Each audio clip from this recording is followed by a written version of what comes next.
Carnaby's black cockatoo is a black parrot with a short bill and a white tail. They're endemic to southwest Western Australia, mate for life, breed inland in the wheat belt, and then move to coastal areas to forage. Their native food source is the Banksia species, but they are known to forage on various seeds, larvae, and moths. There was once a time when Carnaby's cockatoo used to cover the sky in black as they flew back to their nests at sunset. But flock sizes have dwindled. This has been attributed to deforestation for agriculture and urbanisation, which has caused a whopping 50% decline in population since European settlement. Historical clearing has impacted their foraging population, as the clearing of Banksia woodland has fragmented their habitat, creating a bottleneck of food resources. Deforestation in the wheat belt has removed vegetation. This has impacted breeding success, as it has caused them to forage further from their breeding nests, leading to lower birth rates and lower fledgling weight gain. Carnaby's breeding hollows have also been impacted by deforestation. As eucalypt, salmon gum, and wandoo trees take up to a century to form large enough hollows, they are not being replaced when they are no longer suitable. These factors have caused a decline in Carnaby's cockatoo's population. This has led to conservation efforts being put in place for Carnaby's cockatoo.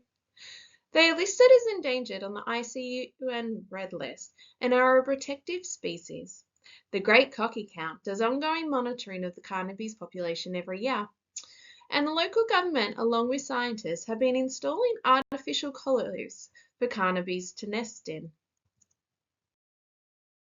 Despite these conservation efforts, Carnaby's population is still declining, with a current estimation of a 7% decline yearly in the northern Darling Scarp and Plateau, and in the Perth Peel region, there has been a recent stabilisation in numbers. However, they have not restored their original population numbers and have declined at a rate of 2% in the past 12 years. While the reasons for the stabilisation are unknown, we cannot get complacent, as Carnaby's cockatoo still has to deal with the impacts of future clearing. The Ngara plantations, the largest roost site for Carnaby's cockatoo in the Perth Peel regions, are being harvested at a rate of 1,500 hectares a year, and despite the government slowing down the clearing, it has resumed.